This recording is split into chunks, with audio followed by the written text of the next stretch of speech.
So, Doc, I wanted to talk to you because you claim to be a former Illuminati member, Yeah. and now you are not. God be praised. No, I'm a born again Christian now. Oh, that's great. And Yeah. so, how did you get into it? How did you get out of Well, it? okay, but I could take a week explaining all the details, but I know we haven't got that long. No, you see, I was raised in a family that was in the order of the Illuminati. At the time that I became a member, I was a seventh generation witch at the time in the order of the Illuminati. You see, my family's background goes all the way back to 1789 in the Illuminati.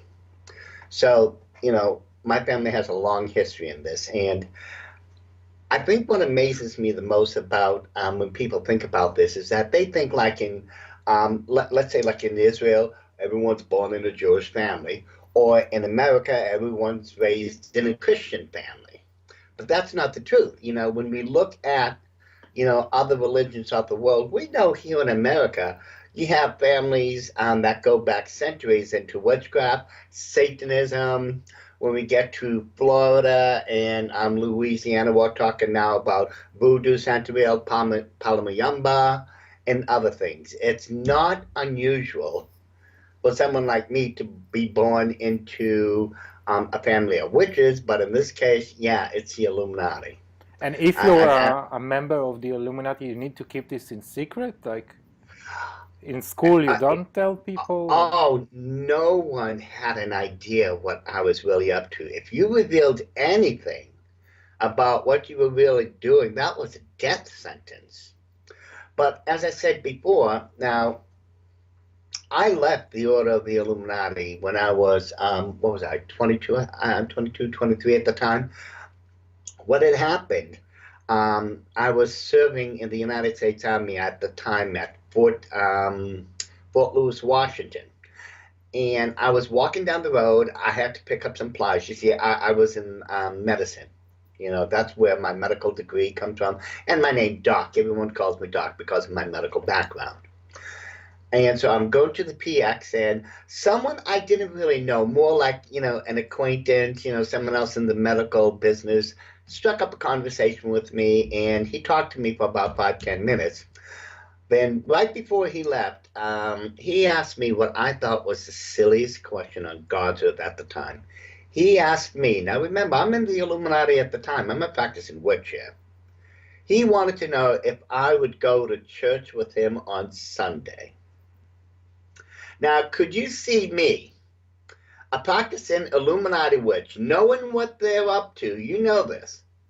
But could you see someone like me walk into a Christian church back then? I mean, the rafters really would have fell down on me at that point. But that one event started a domino effect that lasted for 3 years. And the long and short of it is, no matter where I went, no matter how far I went, there was a born-again Christian just waiting to witness to me.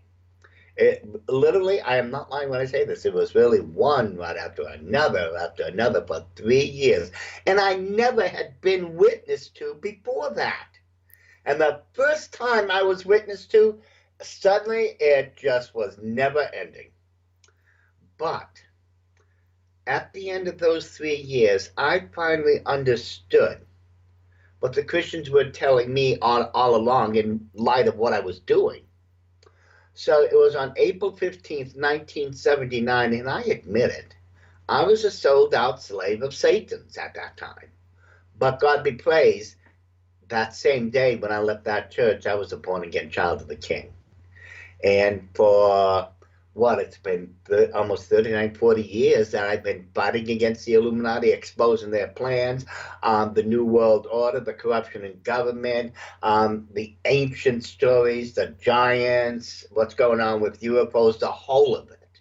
Yeah, I saw videos And of you on YouTube. Even you've been in opera and opera show and all kinds of. oh, dozens of national, international show, like you said, let me think, Oprah, Oprah Winfrey, Geraldo Rivera, 2020 Inside Edition, Unsolved Mysteries. I've spoken in Japan, in parts of Mexico, And yet, England. you're still alive. Praise God. Well, yeah, and it only goes to prove that God is not through with me. You see, a lot of people, and it is true, this was the point I was trying to make. You leave the Illuminati, it's a death sentence under normal circumstances. But, you see, I'm a born again child of Jesus Christ now. And that means God is going to take care of me. Now, no matter how powerful Satan or the Illuminati may believe they are, they can't alter 1 second more or less when God has foreseen the time I'm going to leave the earth. So I've got nothing to worry about. I'm going to leave when God says it's time. Do you remember Elijah and his helper, Gehazi? Oh, yeah. So I he never thought saw of that. they're more with us than against us. And I believe there are more good people behind the scene than bad people. That's my belief. I would like to believe that. I would. But I never thought of it like that. I never had. People Yeah, that's a good thing. and guardian angels, of course, not only Amen to human. I always tell people I foresee a time when it's time for me to go to heaven, and after I have that talk with Jesus Christ, I foresee a whole bunch of guardian angels wanting to take me behind the nearest cloud and beat the POJs out of me for making them work so many overtime hours. So we will get into it slowly, but my first question shortly is, did you know you worship Satan in those times? Yeah, okay, well, we didn't call him Satan. Okay. And the Illuminati, they don't call him Satan. That's a Christian idea. And the Illuminati, they teach that Satan's a Christian boogeyman that was created to keep the kids in line. How like the parents would say, if you don't behave, you're going to go and all this other stuff. Of course. In the Illuminati, they refer to him as Lucifer. And he's a good God in their eyes? Well, yes. Let me explain this quickly.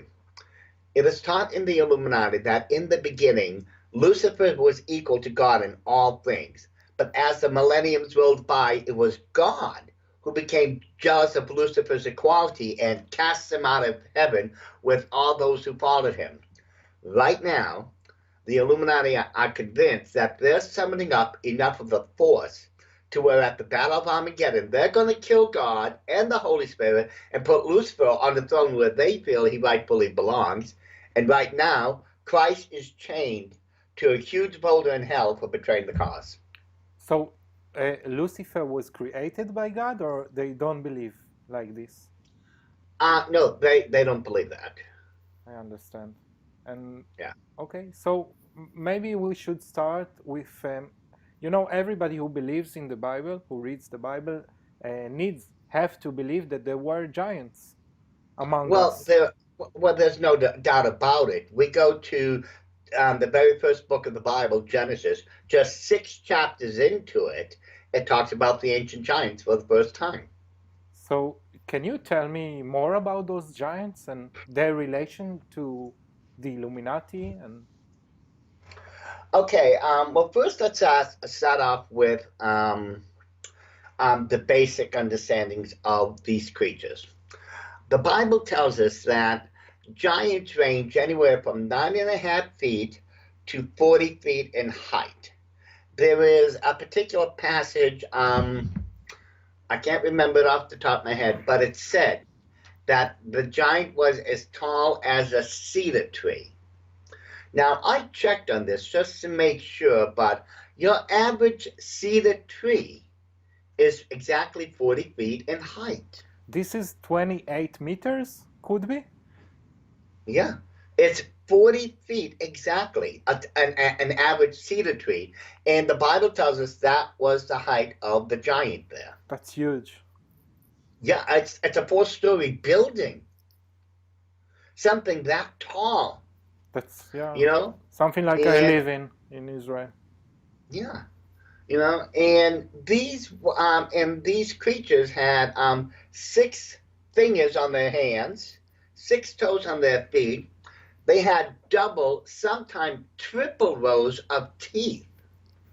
And when you study giants from what is recorded in the Bible, none of them were what you would say nice people. They were all evil, foul, dead creatures.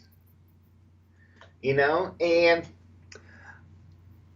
I have no doubt that that is definitely true, because we have to remember it was fallen angels or demons that mated with female human beings, and because of this, the race of the giants were created. Now, this was done because Lucifer, remember, he was just thrown out of heaven and cast to the earth with all the others. He wanted to get revenge. He wanted to take over the world now. If he couldn't have heaven, he was going to take the earth. But in order to do this, he would have to create an army. And what better type of army could you create when you have soldiers that are 9.5 feet to 40 feet in height? And we know, among other things, God wiped them out the first time through the great flood. Now, but in Genesis chapter 6:4, it also says, not only were there giants in those days, but after those days. In other words, we have a prophecy here that states they would be coming again. And they did. And this is where Joshua, who was leading the armies of Israel, comes into the story. How did they come back after the flood? The same way it happened the first time. Okay. Now, when we look at now what I'm going to do, I'm going to turn this screen. Now, I'm going to turn this for your listening audience so they can see everything that we're going to be talking about, okay? Yes. Now, can you see this photo without any problem? Yes. Okay. This is a map of ancient Canaan. Okay? And according to what we know, it was through the lower parts that Joshua led the armies of Israel through. And this entire area was inhabited by giants. There was, if we go by the various names in the Bible, there was approximately around 40 different types of, 40 nations that had giants in them. Now, one of the most understood and common one was up here in Bashan. Can you see this? Yes. Right. That's where Og, the king of Bashan, ruled. He ruled that entire area. Now, in this area, if we count the various cities, the towns, outer regions and places, and we go by the numbers in the Bible, you can extrapolate that in this area alone, there was approximately 1 million giants. Okay. That is, a number that's almost unheard of, 1 million giants in one area. Now, my thought is, why would Lucifer, of all places on the earth now, put 1 million giants in this area? Why do you think he would do that? I guess it's something related to Israel somehow. There is. Right here is Jerusalem, okay? Uh-huh. Okay. Now, there was a prophecy in the Old Testament that tells us of a coming Messiah that would be born right in this area, isn't there? Bethlehem. Yes. And we know that was Jesus Christ. It was, Lucifer was going to try to stop the prophecy of Jesus Christ being born, because the prophecies make it very clear Jesus Christ being God would ultimately defeat Satan himself. This is why he was trying to prevent the prophecy from coming true. In the Illuminati, it is taught, if you can stop just one prophecy of God, then God can't be God then. And so the rest of the prophecies could be undone at that point. So they do learn the Bible. Oh, they know it, but that's not to say they believe it. Okay. You know, they were going to try to stop Christ from being born. But you know as well as I do, Christ came about no matter what these people had tried. Now, let's go back over here and let me begin showing you other things. As I said before, when we take a look at the scriptures very carefully, we can find very easily the difference between the giants and human beings. Over here is a 6-foot tall human being, okay? Mm-hmm. Look at how tall the tall giants can get compared to a human being. Look at the difference. That is absolutely astounding. How much? Yeah, let's say 6 times more than a normal. Almost 7, actually. Wow. Because this goes up to 36. They're actually up to 40 feet in height, according to the Bible. Now, there were those who are trying to say giants were up to 400 feet. But there's nothing in the Bible that states that. They go to books outside of the Bible, such as Enoch, to base it on. And even then, the books of Enoch do not say how tall they were. They give a unit of measurement that no one knows how short or how tall that is. Some people try to say, well, it means this, so the giants had. No, that's not good research, let alone that's not evidence. You know how I work, Ivan. You know, I go with the facts and I show you the evidence. Okay. I don't, you know, but the remains, and I'm going to show you the proof of what I'm talking about here. Let me just start over here. Now this, I'm going to show you the archaeological remains, the skeletal remains of some of these giants. Can you see this all right? Yes. Now look at this giant here. This is just his head alone. And you can see the rest of the body slowly being unearthed by this archaeologist here. This giant was almost 20 feet long. But is this real, like? Yes. Why yeah. nobody talks about it? Why, like? Because there is, if you want to use the word, a cover-up or conspiracy to hide the truth about the giants. Because if we pull out the giants and show the actual evidence like I'm able to do, well, then the Bible must be right. Also, it can cause panic, right? Yeah, well, it's the same thing with Noah's Ark.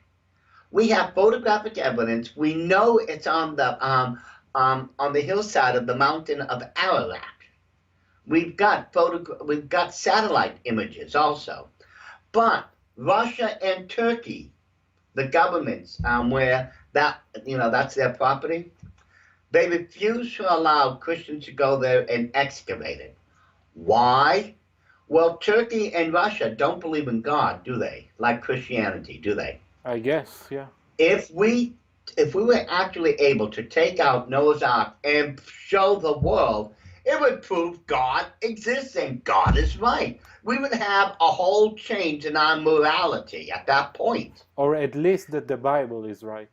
Yeah, and that would go strictly against the plans of the Illuminati to set up a new world order, wouldn't it? Oh, and sorry about this uneducated question. Can you take a DNA from something like that? Is this a stone or a bone? Wait, see, this is what we're trying to do. All I can tell you at this point is I'm on the verge of a major find. And among other things, yes, if the evidence is, shall we say, the way we think it's going to be, we may be able to extract DNA from either the bone marrow or from the dentine in the teeth and verify everything. You see, because of my medical background, Mm-hmm. I'm convinced that giants did not have a double helix. I think they had a triple helix. You see, the double helix covers all the information to create a human construct. Everything that's needed is put into two different strands. There's enough space there in two strands to make a human construct, but there's not enough to make a triple. I think because of the size of the giants, the extra fingers, the extra toes, the triple teeth, the huge skeletal frames, muscles, ligaments, cartilage, tendons, so on and so forth. I believe, medically speaking, they had to have a triple helix to build the type of construct it would take to create a giant. Okay. You know? Let me show you, let me take you through a couple of others, okay? Yes. Just to prove to you that these things are being found. This particular giant here Mm-hmm. that was being unearthed was 15 feet. 15. That's 2.5 times taller than a 6-foot man. Who could fight against something like that and win? That's my biggest question. So you said there were a million like them in some Yeah. point. How did they not conquer the earth? Like, how did they not? God. Easy enough. I mean, this is the back of the boxcar of a railroad train. Uh-huh. This is the back. And look at how tall the remains of this mummified giant is. Amazing. Mm-hmm. That. This one, let me show you one more in particular. Well, let me show you two more. Hold on, because this is important. I want you to really see this. This here was a man who was digging his backyard, Wow. and he unearthed this bone. Now, let me show you the importance of this, because that bone is part right here. Oops, hold on. Medically speaking, this is the femur bone. It's the bone that connects to the hip down to the tibia, down here. Your average tibia is about 10, 11 inches long. Okay, right around there. This one, 47 inches long, almost 4 feet in length. Amazing. This giant stood, if we compare it to an average sized human being, somewhere around 15, 16 feet.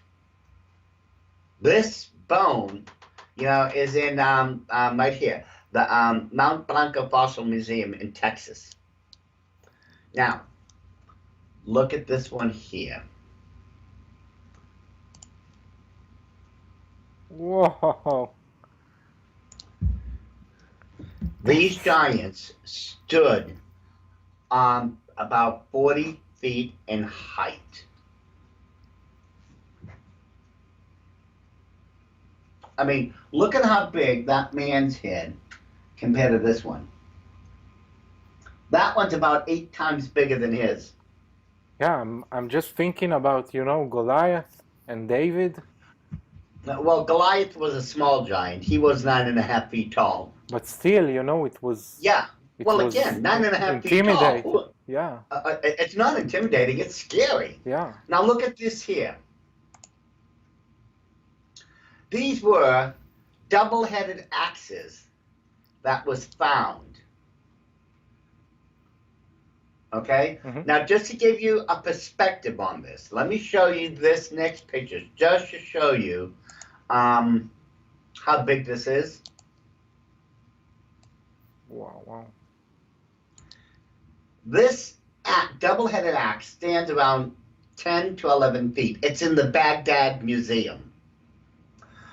What human being, if it's a normal human being, would create such gigantic weapons? You could never pick them up and wield them, could you? Yeah, I guess people would say it for decoration or something. For what? What decoration has ever been made like this? Yeah. No, that doesn't make sense. But what we do know, and again, let me show you something here. I think you'll find it interesting. Here's an X-ray of what would have been the, a hand of a giant. It's You an see it? X-ray from something they found, or it's a like Photoshop. Like what? Photoshop, like somebody. Oh, no, it's not Photoshop. This is real. I can tell you by examining the carpals, the metacarpals, and the phalanges myself. This is exactly as it should be. Okay. Yeah. Now, there are some people nowadays I cannot. that still... I cannot. You know, the number 6 in the fingers. It's immediately drops me for the prophecy. You know, from the Revelation.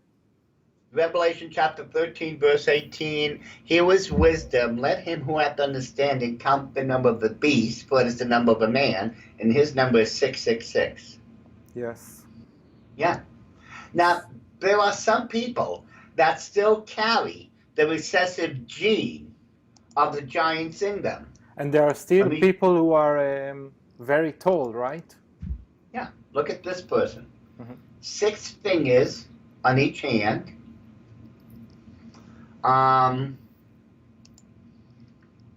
6 fingers on each hand.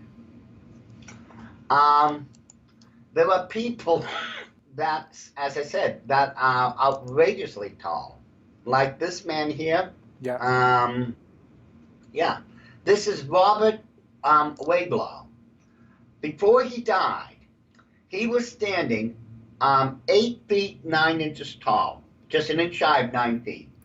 Now, he died because of an infection, but the doctor said if he didn't die, he would have kept growing. Oh, wow. Wow. Yeah. He would have kept growing. How tall he would have gotten, I don't know. But usually those humans today who are getting so tall, they are died very young, right? I don't know if that's necessarily true. I don't see a pattern with it. But this is his father, who himself was 6 feet tall, from what I understand. And this is Robert himself, compared with the size of his dad. Just look at his feet. I look at his hands. The hands are huge. They're massive. You know, but again, there's plenty of archaeological evidence to demonstrate giants really existed. There's one particular relief. You've heard of Darius the Mede, right? I'm not so good in history. Okay. Well, he lived in ancient Persia. Daryavesh. Yeah. Oh, Darius? Daryavesh. Darius. I guess. Okay. Okay. This is a relief of Darius. This is Darius himself, right? Mm-hmm. These are the soldiers he captured. And these are some of his soldiers behind him. See, the ancient records state that Darius himself was a giant.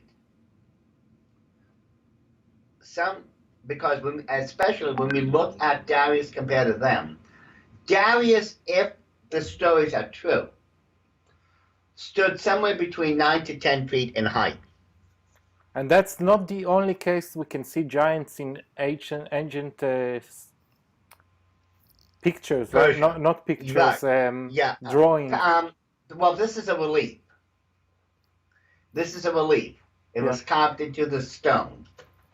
You know, but there are ancient drawings, petroglyphs, and other things that will prove that there were giants. There's one particular, let me see if I have it here quickly. of giants. Well, here's one from England. Okay, you've heard of the stories of Merlin and King Arthur, right? No, I'm sorry. In England, you never heard of the ancient stories of King Arthur and the Round Table? King Arthur, yes. Right, and his magician was Merlin. Okay. Well, according to the ancient stories, Merlin, with the help of giants, built Stonehenge. Okay. You know those stone circles? Yes. Yeah. Let me show you Stonehenge. Actually, no one can explain how they built it, right? Like, I no, can. yeah, but I mean, no scientific. Yeah. This is Stonehenge. Interesting. Yeah. Now, there was more than 1,000 of these stone circles throughout England, Ireland, Scotland, Wales, the British Isles. I would like to There's hear a- more about it. And, well, just a couple of other quick examples. Let me show you some, okay?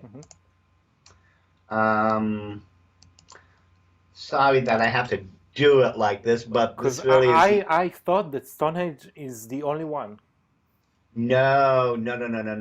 Hold on a second. Right here is another one. It's known as Avesbury-henge. You can see the remains of the stones all around it, okay? This is 2 miles in circumference. Yeah, I can see it. 2 miles. Yeah, 2 miles. Now let's go to this next one. Can you see this one okay? Yes. This one is known as Rollright Stone Circle.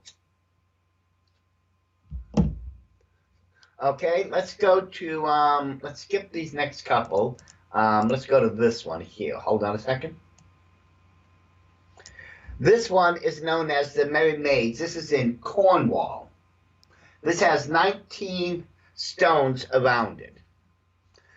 There's another one in the area known as Castlereagh, right here. Yeah. Go here. This was in Wow. this is in the Isle of Lewis. That's very It's similar to that It's in Stonehenge. Scotland. Well, you know what's really interesting about all this? Let's go back. I want to take you back to show you something. Now, here we have, if you remember, the land of ancient Canaan, right? Yes. Now, if we go all the way straight to the northernmost part of Canaan and keep going, we're going to end up in this part of the world. This is ancient Persia, known as modern-day Iraq. Now, you keep going up, and you're going to come to a place known as Göbekli Tepe.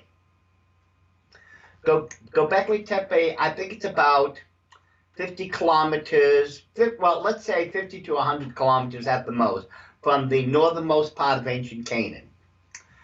Let me show you what you'll find there.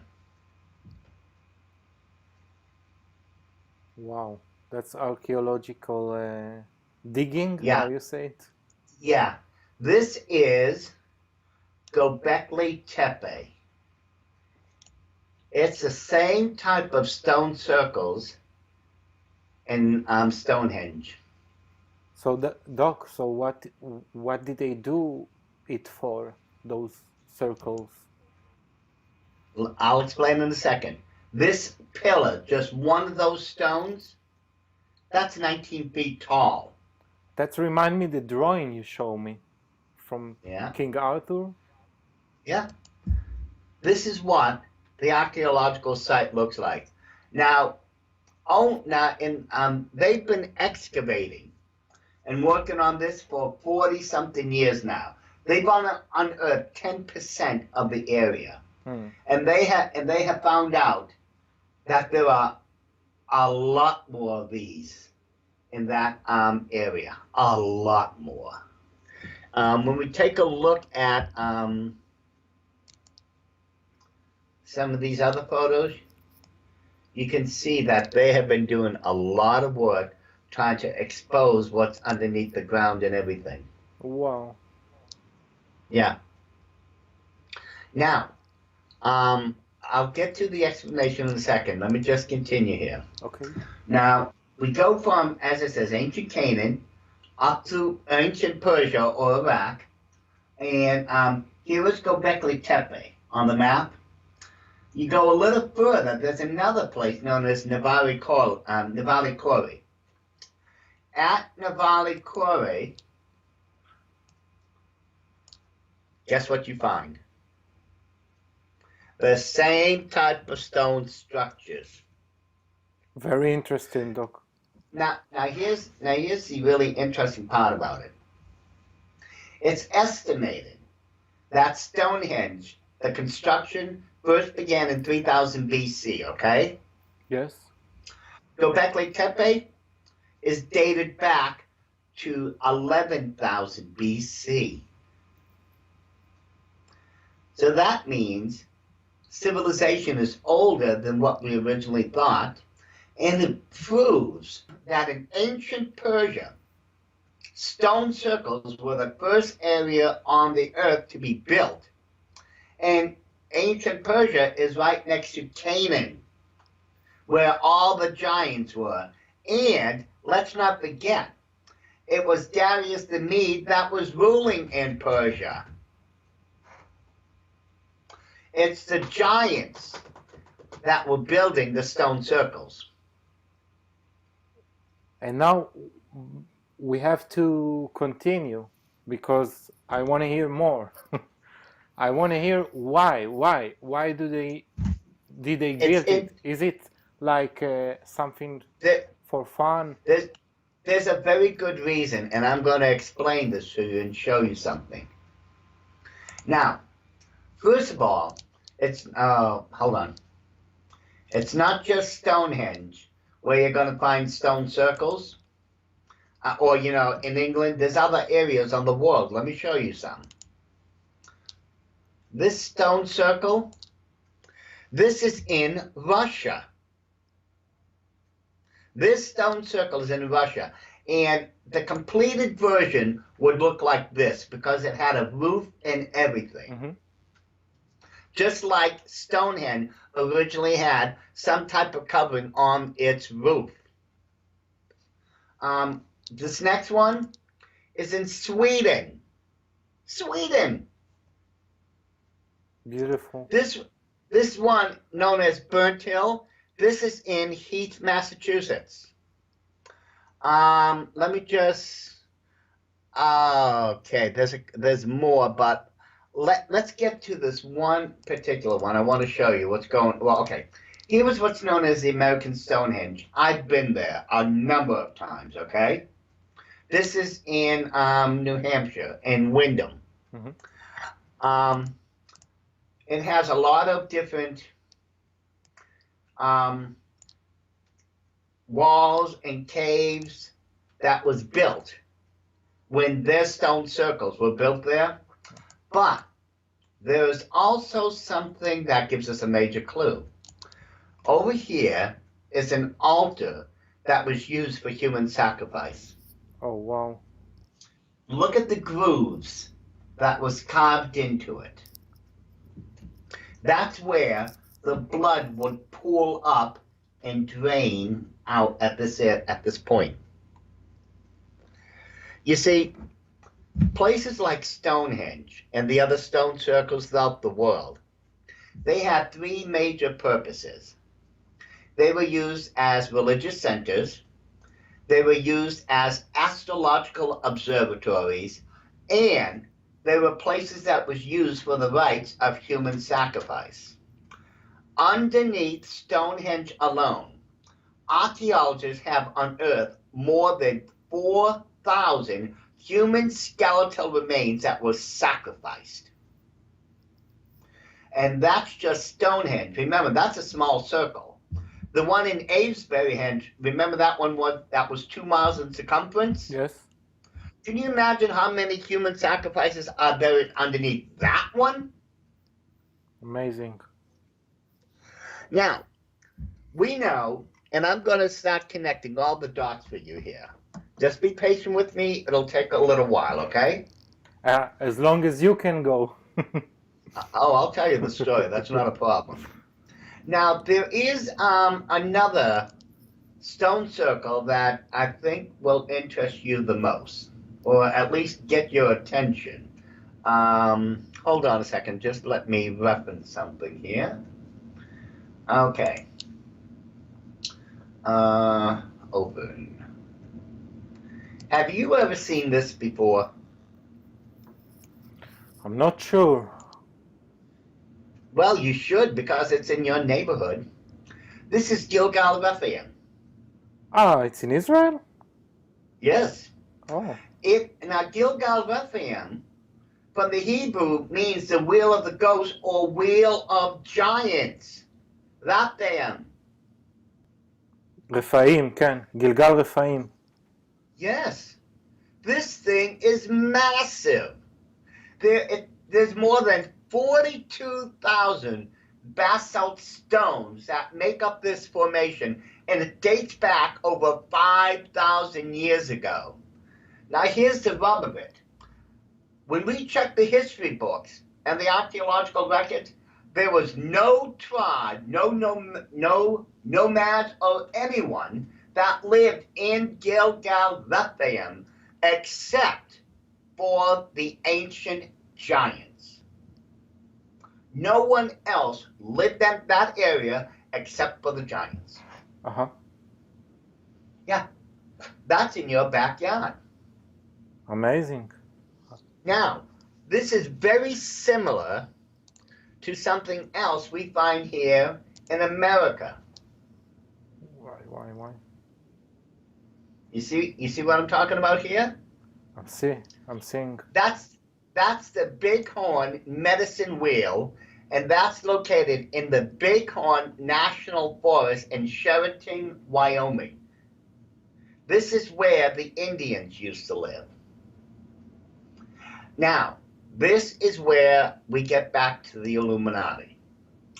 When I was in the Illuminati, I was told, now this was back during the 1970s. This was a long time ago when I was, let's say when I was young. But I was told these stories of these ancient giants that lived throughout North America, and that they stood about 15 to 18 feet in height, and that they had orange hair. According to the stories, these ancient giants lived not just in South America, but also in North America. You know, most of them are found like in the western part of North America. And the stories go that these giants lived in North America and that they would run around and do whatever they want. They would go through the Indian tribe, through the nations. They'd grab their cattle up underneath their arms, or they would grab a buffalo here or deers here, and they would just carry them away and eat them. Now, the problem was, because they were so big, one tribe could not do anything to defeat them, to stop them. However, someone got the clever idea that if they united all the tribes together, they could hunt down the giants and take care of them once and for all, and that's what they did. They started hunting down the giants and brought them to the complete point of genocide. Now, according to the stories, they cornered the last of the giants, about 12, 15 of them, in this one huge cave. And the Indians were throwing in spears, shooting in arrows, using slingshots, whatever, to try to force the giants out of that cave, but the giants would not come out. So what they decided to do, they built a huge fire in front of the cave to try to smoke them out. Rather than come out, the giants remained in that cave and they died. Now, if you understand the American Indian mindset, that cave would no longer be allowed to be entered. It was a cursed area now. No one would ever go in again. Mm-hmm. So in some cave in the western part of the United States of America are the skeletal remains, full skeleton mounds of 12 to 15 giants. And that's what I'm on the verge of discovering. You want to go there digging? I've already been there a number of times over the last 5 years. I'm going to be moving to this area soon because we have been finding petroglyphs that's been telling us stories about these ancient giants and such. Let me see if I can find some of those petroglyphs for you, okay? Because there's, well, anyways, before I get to that, let me show you something really odd that's going here. Now, let's get back to Stonehenge for a second, okay? Yes, and reminding you, we have to go into the connection to Illuminati. Yeah, that's what I'm doing. If we go again, Stonehenge, okay, where they're summoning up demons at places like this. That was their purpose. Okay, but something strange has been going on and people have not been making the connections. Now I'm going to show you something here and just bear with me for a moment. If we look, here is Stonehenge again, okay? Yes. Now, right across the road from Stonehenge is a crop formation. This is not the Star of David. This is a hexagram with the circle around it. This is the foulest, the most evil of occult symbols in all of history. Nothing can touch it. You need this symbol if you're going to summon up a demon to this plane of existence. So what is this doing next to Stonehenge? This is a, do you think this is a man-made? No. No. But let's keep going. Remember Avesbury-Henge? Yes. Yeah, this one, as I said, hold on, is 2 miles in circumference. And you can see the remains of the stones. It's so big that part of this actual town is built through it. That's how big this is. Yeah. Now, let's take a look at this next picture.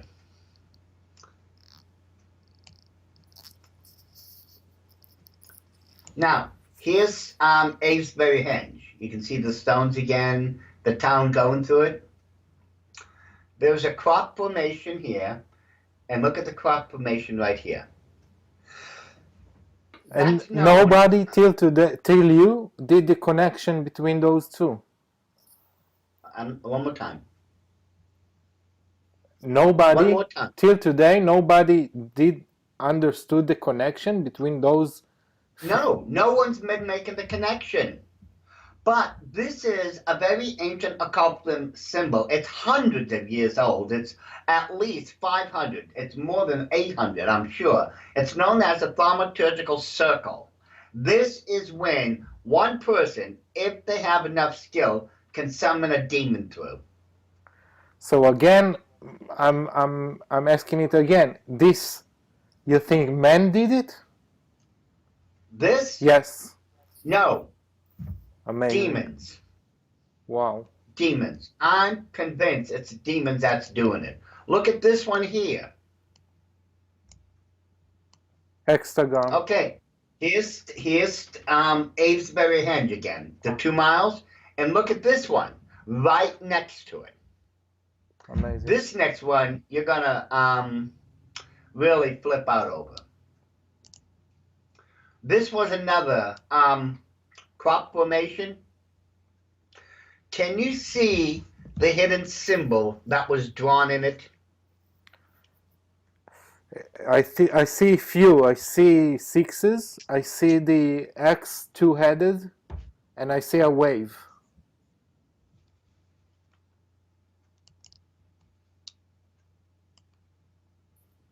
666. Yeah.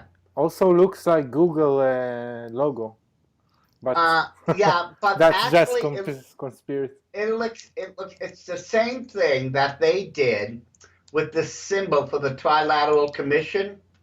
Yes. I was talking about this years ago, but when we look at the logo, you'll see. Hold on. It's made up of 3 6s. Mm-hmm. Yeah, it's the same thing. Now, there was another crop formation. Let me show you this one. Right here. Yes. And there it is. What does that look like to you? As a face. With horns. Yes. Yeah.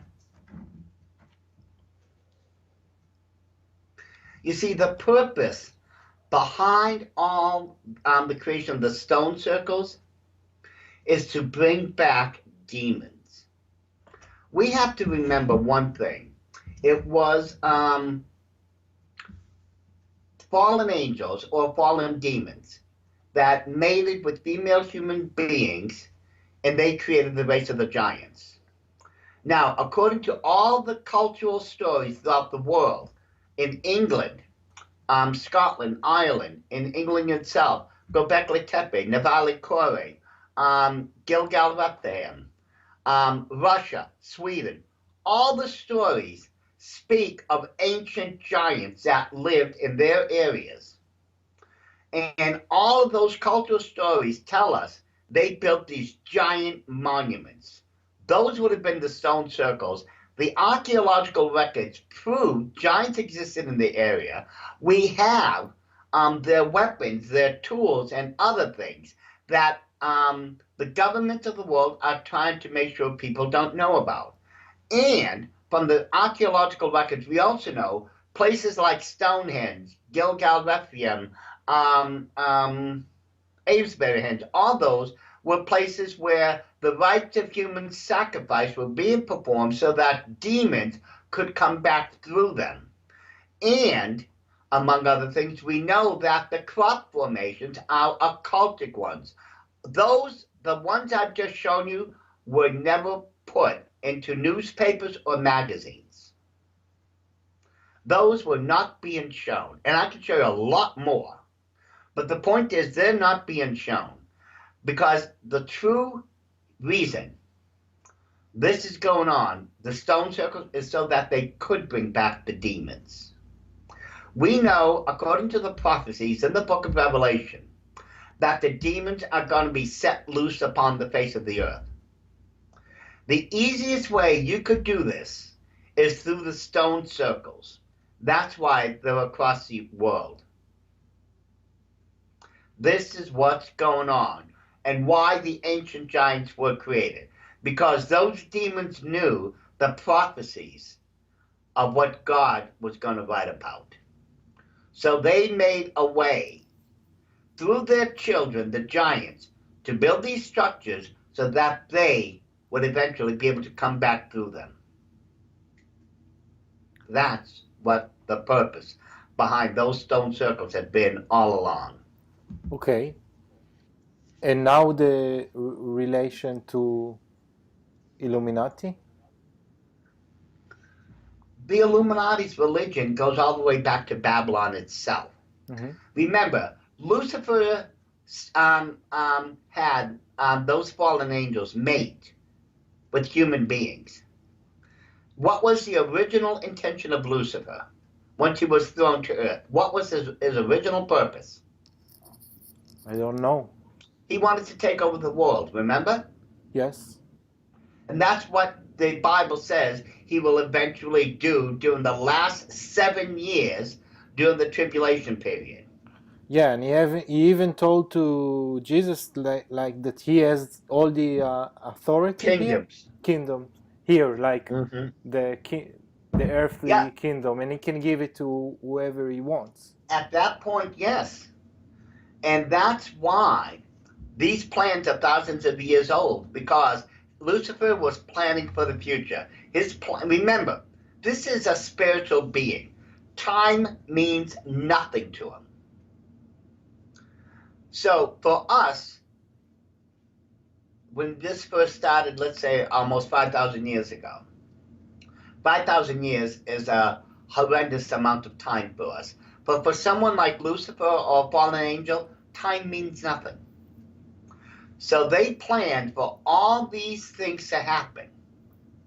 It took time, but it got there. And now, what is going to happen is you're going to see more demonic activities at these stone circles than all of recorded history. Okay. Here we go. Nice to see your face again.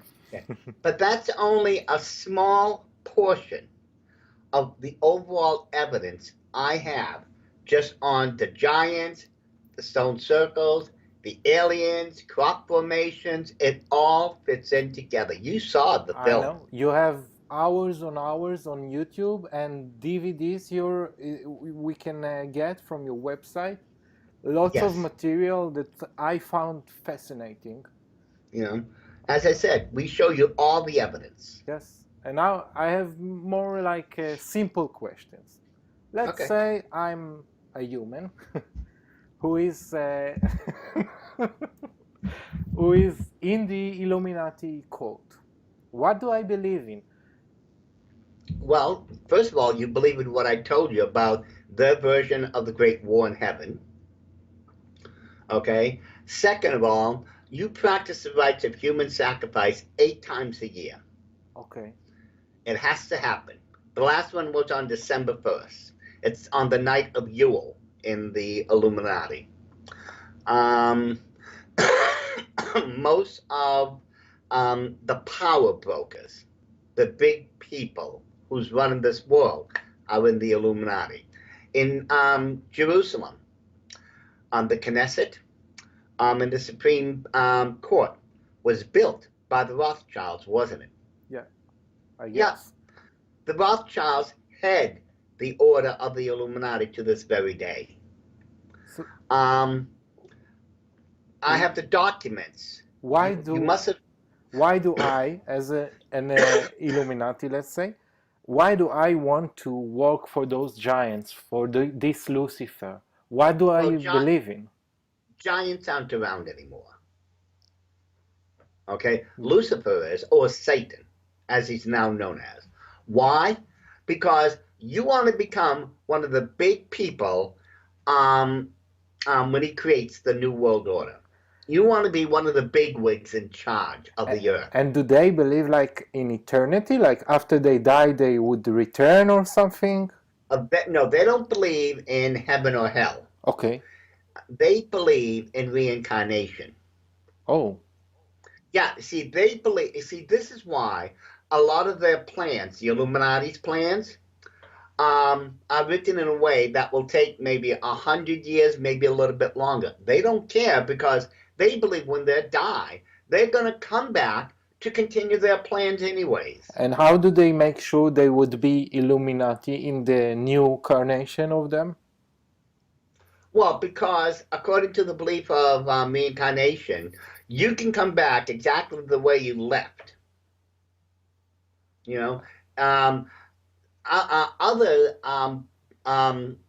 stories about reincarnation, let's say from the Hindus, they say that, yes, they believe in reincarnation, but they say that if you didn't live a good enough life, you can come back as a bug, a bird, an animal. But that's one way of looking at it. The Illuminati have their version of looking at it. It's just like there's different versions of Christianity. Yeah. Like born-again Christian, then there's the Orthodox Christians in Russia, so on and so forth. Yes. It just depends on your own personal perspective or interpretation. So it's all about preceding honor and richness and levels of power. Power. It's funny because it's the different way of Jesus, who said, humble yourself and be a servant and be the lowest. Yeah, but Yeah, but we got to remember, Satan fell, or Lucifer fell, because he wanted all the power for himself. In the book of Isaiah, chapter 14, verses 12 to, no, is it 14 through 16 or 12 to 14? It says 5 times he said, I will, and one of them was, I will be like God. But He wanted everything. isn't this psychotic? Like, he knows God. He knows that God created him. Yeah, but he didn't know how powerful God really was. That was his mistake. Lucifer, in his pride, thought there was nothing he couldn't do. And because of that, he underestimated God. And God, I cannot and God get it because he has a beginning and maybe an end, but God doesn't. doesn't. Well, again, as I said, Lucifer fell from pride. That's it. He thought there was nothing he couldn't do. It's the same thing with, megalomaniacs or people, what are those people? I can't think of the other word I'm thinking of, but their mindset is it's all about me. I can do anything I want, and people's going to bow down and worship me. Yeah. And it was the same thing with Lucifer. So I'm saying it's psychotic. Yeah, it's a psychosis. We can not by sane. human understanding. Yeah. But that's what did it was pride. He wanted all the power and the glory for himself, and this is what he's still after. And this is what the Bible tells us is going to happen during the 7-year tribulation period. They will get the earth for 7 years. And this is the plan of the Illuminati. It's ages old, but this is the goal. That's why they're calling it a new world order.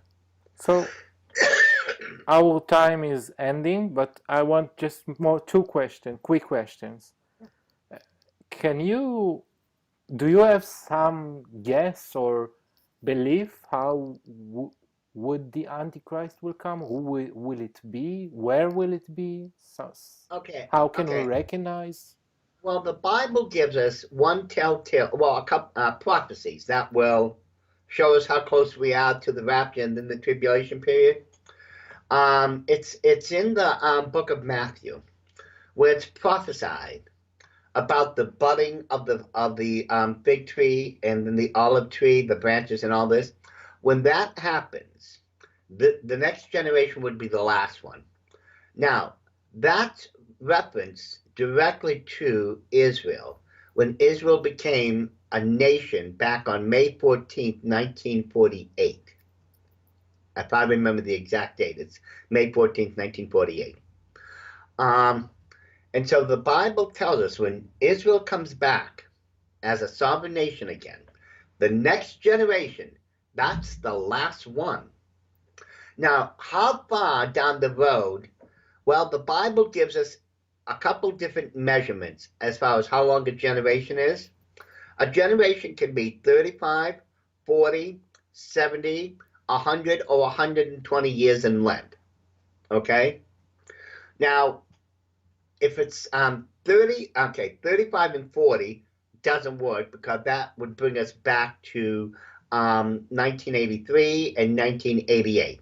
Well, the rapture didn't happen, so it can't be those.